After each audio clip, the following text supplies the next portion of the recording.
Target set, ready to assault. Got the target. I've got the target. Ready to engage.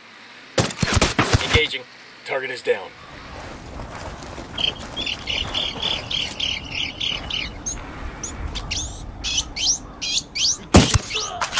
Target down.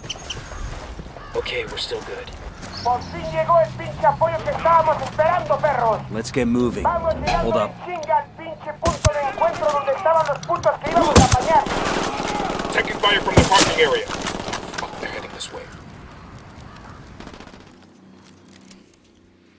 This, my friends, is Ghost Recon Wildlands, and I've been playing the beta for a few days, and I've managed to complete all the main and side missions and find all of the intel and got my character up to level 10. So I've got a good idea how the game plays and what we should be expecting in the main release on the 7th of March, and whether or not we should be buying it. First up, I've got to give Ubisoft a massive thumbs up for actually releasing a beta for gamers to play for free, and one that, although gave us one part of a massive map we can ultimately play on, there was enough there that if you put the time in to see if this game was for you. My initial feelings playing the game were mixed. I enjoyed the third person view and the graphics were good in places and stunning in others, especially, funnily enough, in the rain and the dark, but I found the going tough and frustrating. The problem, I think, was that I was approaching the game like its similarly looking cousin, The Division. And in The Division you're alone and have a greater propensity to absorb damage, and you don't have as many tactical options. So I played through the single player campaign, and I gradually started to get a grasp on the game's mechanics and how you can use your teammates and, importantly, your drone to plan out attacks or incursions, and as you level up, the extra firepower you can call in to help when things go wrong, and you've got to fight your way out of a situation. A key part of the Ghost Recon games is the sync shot. This is where you can mark up to 3 targets, then at your command, or when you fire, your teammates will take out those targets. And I couldn't understand at the beginning of Wildlands when I could only mark 1 target.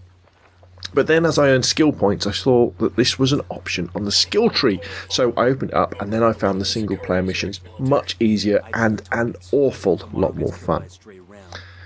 As I got more familiar with the drone as well, I realised that it too had some really useful tools, because you can not only use your drone to spot enemies, but you can use it to mark the enemies for sync shots, and you can use it to give orders to your team or friendly rebels, just like you can when you're doing your normal third-person view.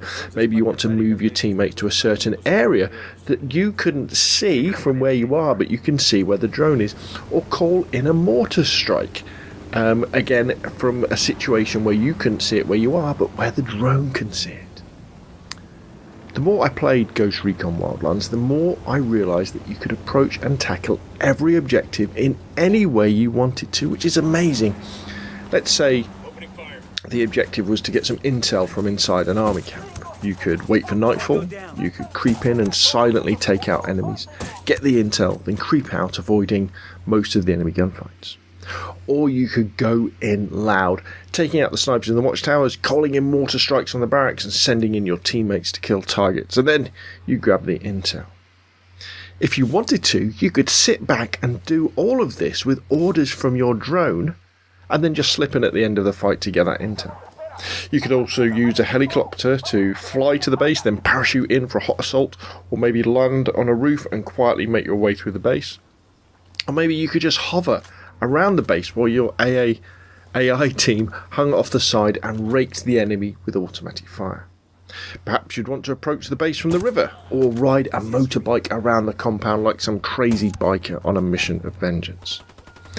So you see that Ghost Recon Wildlands is a massive battleground where you can choose the tactics and tools to use, whether that be stealth, brute force, or a combination of the two, and that's what makes it so much fun.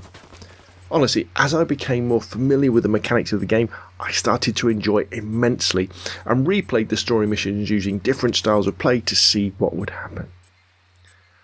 I think that the beta has shown us that Ghost Recon Wildlands will be a great single player game, and I am looking forward to it immensely.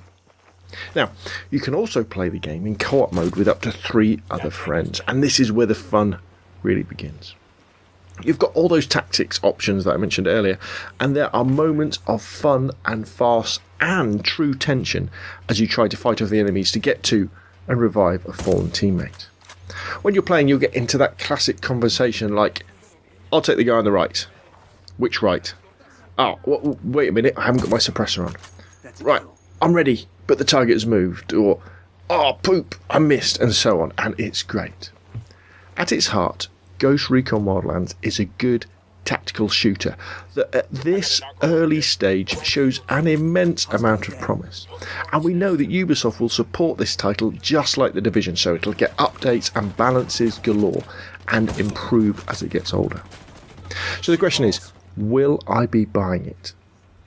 The answer, of course, is yes, but probably not at the release price.